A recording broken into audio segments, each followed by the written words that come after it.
around my story. I'm Joe, 18 years old.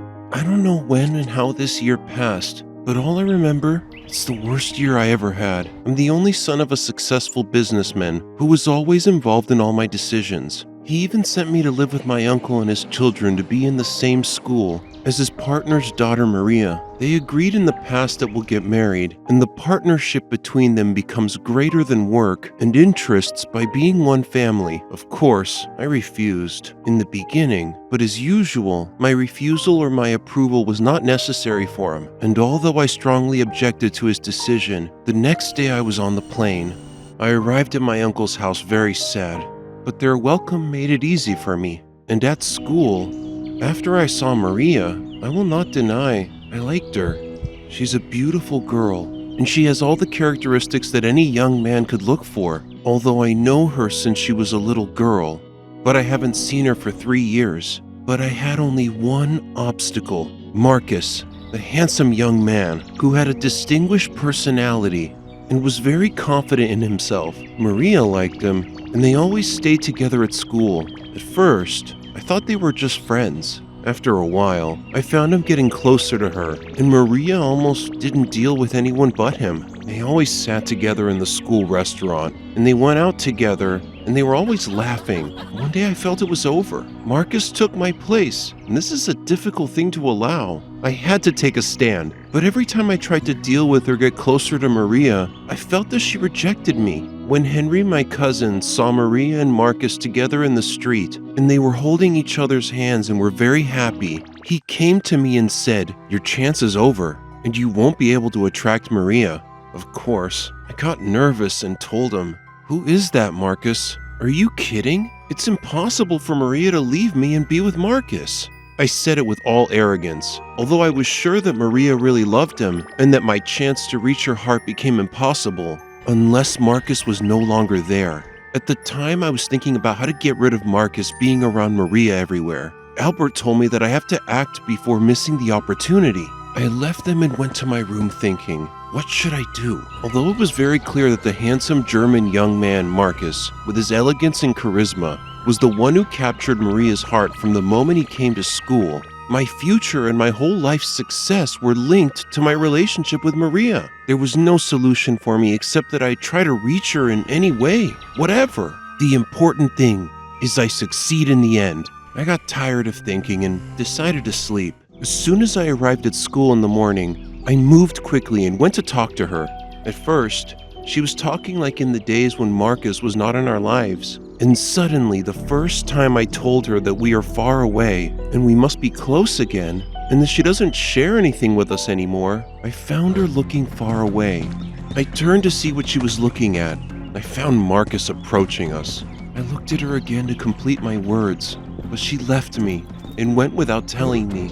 I was shocked and fixed in my place, trying to control my nerves so as not to hit Marcus, but I couldn't. And when I started moving towards Marcus and Maria, Henry, Albert, and Carter noticed and moved toward me quickly and stopped me. I tried to get him out of the way, but I couldn't. Then they took me and left the school, and at that time I got a call from my dad. I couldn't answer it at the time and turned off the phone. When we returned home, we entered my room and he called me again, so I had to answer him. And as usual, his short calls were 2 words. He told me that after a week there will be the annual celebration of the founding of the parent company of his group of companies, and that I have to come with Maria so that he and her father will set the date for the engagement. And of course I heard and I didn't know what to say. We ended the call, and this was the first time he made a short call that didn't have any feelings to be useful for me. And after I calmed down, I got up to break anything and everything in front of me. Harry told me what happened. Calm down and tell us, and we'll act. I calmed down and told him that everything is over for me, my life, and my future, which depends on the presence of Maria in my life. And all the plans that he has been making for a long time will be lost because of me. I will be the failed son of a father who spent years building his empire because Maria preferred Marcus over me. Albert suddenly said, "We have to get rid of Marcus." I said, "How?" He said we'll try to make him a problem in the school and expel him from it. And that's how we got rid of him. And of course, no one will know that we're the reason. I told him, I agree. What should we do? Carter interrupted me while I was talking and said, "This will not work, no matter what the problem is. We will not be able to expel him from school because Marcus's father owns the largest percentage of shares in the school." And after we had found a solution to get rid of Marcus, it became clear that the solution would not lead to problems for anyone other than us. We all sat silent and lost hope. It's just a week, and everything will be lost for me because of Marcus. Henry suddenly said the quickest way to get rid of your enemy is to accompany him. We have to get close to Marcus. We all shut up and looked at each other, and I told them, but we have to move according to an exact plan. And none of us make mistakes in anything. In a moment, I had an idea. There will be a car race in 2 days, and we must convince him that we'll participate in it, as if everything was ready, arranged, and waiting for us. Albert said, "And we'll benefit from his participation in the race. What will you benefit from if you win against him?" I told him, "Who said I would beat him?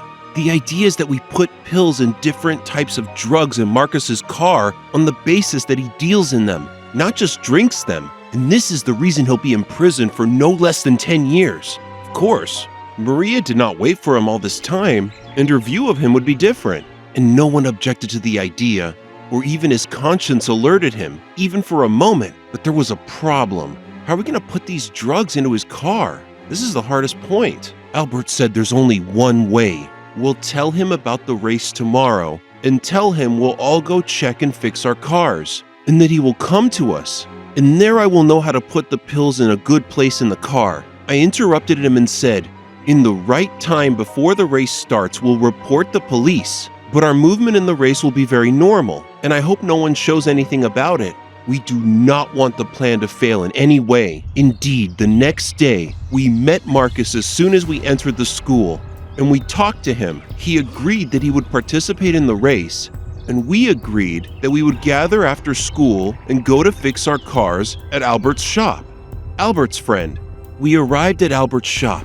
Henry, Carter, and I took Marcus and sat on the side to distract him from Albert by showing him pictures of the prizes we had taken from the past races. After Albert finished his mission, he came to us and said, "Come on, let us all take a ride as a training session for tomorrow." Each one of us got into his car and we moved. I deliberately drove at a high speed to see how Marcus would behave, and also so that he would know the competition tomorrow will not be easy. And that is how I guarantee that his high speed will serve us in the police chasing, especially since he doesn't know what's going on with him. I don't know how my thinking was criminal in an organized manner, as if I was born criminal. And the strange thing is, while I was thinking about all this, I was very happy. And I did not feel that I was destroying the life of another young man. He had no fault except that he was better than me, because at least he knew exactly what he wanted. We went home that day as if we were returning from a great victory, and excited about what will happen the next day. And the awaited day came. And Albert, Henry, and Carter and I got ready and went to school this day, and the smile did not leave our faces. As soon as we entered the school, we found Marcus standing with Maria. He smiled at us and raised his hand to greet us. We smiled at him, and Carter said, "Come on, let him say goodbye to her. It's the last day in the life of freedom for him." We all laughed out loud. The decisive hour is near. We finished school and went back to the house getting ready. Each one of us put on our racing clothes and went out. We arrived at the place of the race. Marcus was there before us. We greeted him and got into the cars. At this time, we informed the police of all the details from an unknown number. The race started. In the beginning, I was ahead of Marcus, and the rest of us were close. And the rest were close to us. And then I let Marcus lead in the race. And in a short time, we found the police appeared on the racetrack. And of course, we opened the way for them to reach Marcus. Marcus was driving at a great speed at the time, and he could not comprehend or understand what was happening. Every time the police cars approached him, he moved away and increased the speed until a police car cut his way and stopped in front of him. The officer got out and asked him to get out and search the car. Of course, Marcus didn't refuse. He didn't understand what the reason was, so he stopped close to the car to see what was happening. A police dog approached the car, got into the back seat, and took out from under it a large black bag wrapped with brown sticky tape. Marcus was shocked by what he saw.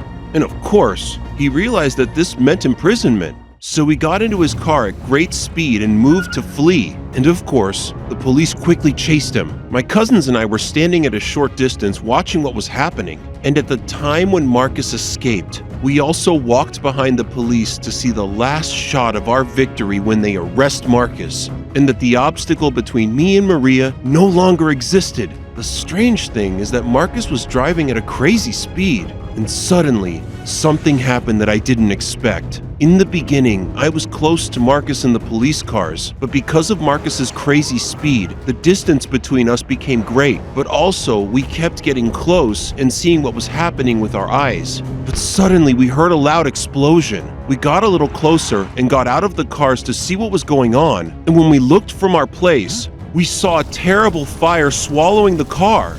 We looked at every place, not finding Marcus's car, and all the police cars standing close to the car that exploded.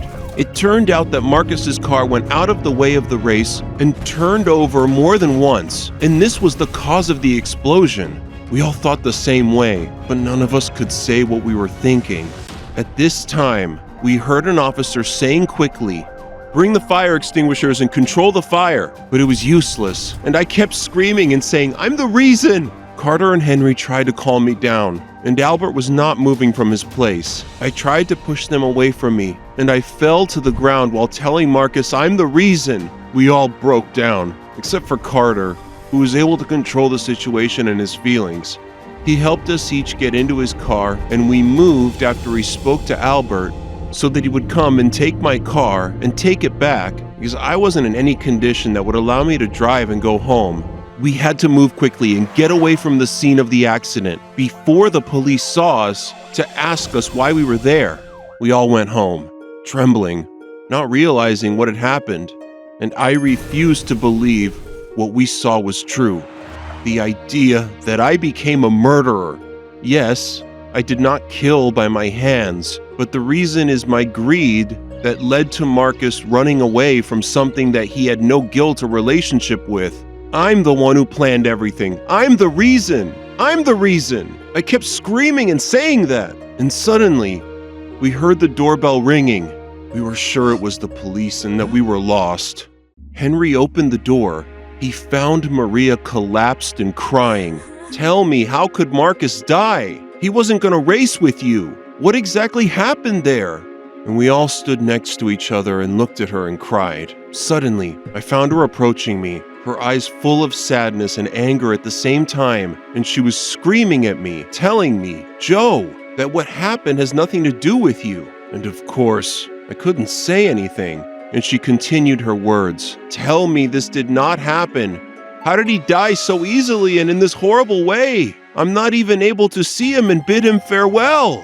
And she broke down. What I was able to do is that I went to my room and kept breaking everything in front of me until I fell unconscious. Since then, I've been waking up screaming, "Fire! Fire!" because of the nightmare that I see every day. The doctor diagnosed my condition as an acute nervous breakdown. At first, my uncle refused to go to the psychiatric clinic because the news would not spread. But after a week of treatment, there was no improvement for my condition. On the contrary, it was getting worse. He had to take me to the clinic. Maybe there would be any improvement, and now I've been there for 3 months. Of course, the annual celebration of the parent company is past. Can you imagine that my father came to me a month after the accident? I was in the hospital. All that I remember from the conversation between us, or more accurately, the reprimand, while I was silent, all that I remember from his words is that I'm a loser son, that I did not know how to succeed, and the only thing he asked of me, I only benefited from his presence in life, and I missed an opportunity from his hand to control the largest percentage of the company's shares. He also knew about Maria's relationship with Marcus, and that I was the reason for the accident. I didn't blame myself for what I did. All he said is that even when I tried to do something right, I failed at it, and he said a lot of words. At the time, my condition still did not allow me to hear everything he said. Despite that, he didn't care about my condition. He left me and went, and since then, he didn't call me even a simple call. And at the time I was in the hospital, I did not know what was happening. and there was only one nightmare in my life. Marcus was pulling me into the fire with him while I was trying to escape, and I woke up screaming. At the time, there was an investigation about the accident and about those close to Marcus in the school. And of course, they summoned Henry, Albert, and Carter, and my condition didn't allow it at the time, and the investigation ended with the case closed. And of course, you understand who closed it so quickly. Maria traveled and moved from school, and I tried to commit suicide more than once, but in the end, I chose to punish myself by saying that I would rather live remembering my crime that destroyed the lives of many people. Imagine that in the end, I discovered that I didn't love Maria at all, and that I was just a toy in the hands of my dad, with which he fulfilled his desires and dreams, not mine. I even discovered that I don't have any specific dreams or desires in life. And after he finally abandoned me, I found my true self, and I started a new life. But my crime will remain with me for the rest of my life. It can be exposed at any time, and I and my cousins will take our punishment. The punishment we had prepared for Marcus from the beginning, without him committing any crime.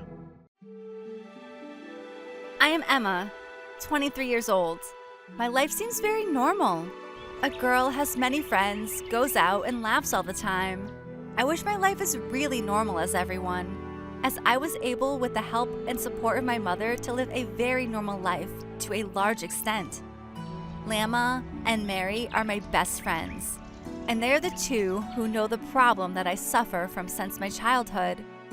Now, I've been dealing with the situation simply because I get used to it, but I have been going through different periods in my life, times when I really feel that I love food and eat happily, and feel the pressure of eating, and sometimes I hate eating in a terrible way, but I cannot stop eating. And what happens to me when I eat while not desiring food, it is very ugly, disgusting, stressful, and also vomiting. After that, I will have to replace this food because I am hungry again, and it may happen again, and I keep repeating this. Then I reach this condition. I have to stay at home for a period of up to a whole week. Mary and Lama used to spend with me most of the time. We used to play and laugh and watch movies, and they tell me what happened in college. James was the person I liked the most to go to college to see him, even though I knew that he did not notice me at all. I kept watching him from afar and wanted to give him some of my food and share it together, but I never thought that I could take a step. Even though coincidences used to bring us together outside the university, and we would meet in more than one restaurant, I would love to go with Lama and Mary and always eat there. Despite all these coincidences, he never noticed me or even caught his attention. And one day, I saw James with a girl from our university. They were very happy together. I felt very sad, and I asked Lama and Mary to take me home. And I kept crying all day until I slept while crying and even forgot to eat. And this was the first time this happened to me, because this day, my mother was not at home. And when she came back, she came to check on me in my room, but she found me unconscious and called for an ambulance quickly. I woke up after 3 days in the hospital, and I could have died if my mother had been late for a while. I was very upset with myself that I wasted all her tiredness and effort with me over the past years because of my anger at a person who doesn't know that I exist in life at all. I forgot that I have a rare disease and that I can't stop eating. Otherwise, I might get a big problem that could lead to death. My mother was the only one who got my back since I was a child and kept trying to find a cure for my illness. She was helpless and very sad the moment when I woke up. The bigger problem now is that it did not stop at the problem of craving for food, which is impossible for me to stop. I am now a patient with heart disease. I saw the doctor saying to my mother when she was broken down, and this is one of the many problems that naturally occur because of my illness. My condition now is much more difficult than before. I am prohibited from excessive movement, travel, and swimming. I am forced to eat all the time.